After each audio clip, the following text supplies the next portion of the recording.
Yeah Yeah អ្នកក្លុកលេងតែខ្ញុំក្លុកមែនខ្ញុំក្លុកទីក្រុងក្លុកអាណាបានកុំក្លុកប៉ះខ្ញុំអាចពួនខ្ញុំលើឲ្យទៅមុនអ្នកដេកជឿគ្រុនពីធំវ៉ាសុនខ្ញុំរងមកដំរីយកជើងគ្នាខ្ញុំសន្ទនាព្រោះភ្លើងរកលុយយើងទៅទិញកម្មភ្លើងអ្នកដល់ជឿឆ្មាអ្នកក្លុកលេងតែខ្ញុំក្លុកមែនខ្ញុំក្លុកទីក្រុងក្លុកអាណាបានកុំក្លុកប៉ះខ្ញុំអាចពួនខ្ញុំលើឲ្យទៅមុនអ្នកដេកជឿគ្រុនពីធំវ៉ាសុនខ្ញុំរងមកដំរីយកជើងគ្នាខ្ញុំសន្ទនាព្រោះភ្លើងរកលុយយើងទៅទិញកម្មភ្លើងអ្នកដល់ជឿឆ្មាខ្ញុំបាច់បាក់ស្ដាប់មកសំដីចាស់សម្រាប់ពណ៌ជើងខ្លីដៃខ្លីដល់ទូវាလာបើកាយទៅរត់ដល់សូមគ្រាប់ជាកំភ្លើងសម្រាប់សម្លេងមកវាហ៊ានទៅកំភ្លើងអស់គ្រាប់យកឡាប់ប្រឡោស្បែកមកកបឲ្យកពើវាហ៊ានចាប់ហើយអាកោដំពងនឹងកដាក់លោដៃទៅមកជិះកដើមកកមកវាបកាយស្រែក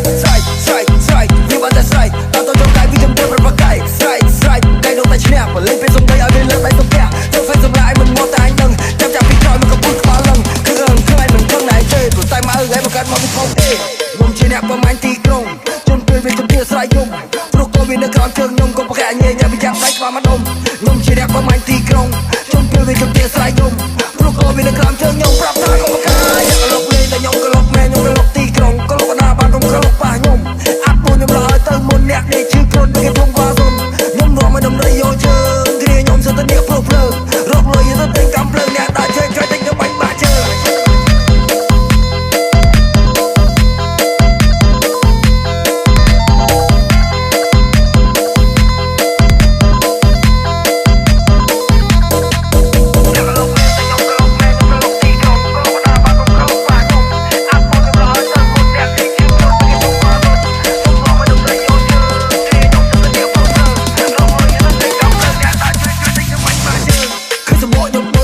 សសបកដោស្លាប់ហោដូចជាទេវតាដូចជាប្រាទៅតែចាំពលឺភ្លឺថ្វាខ្ញុំចូលស្រ័យប្រាប់ឲ្យសត្រូវដឹង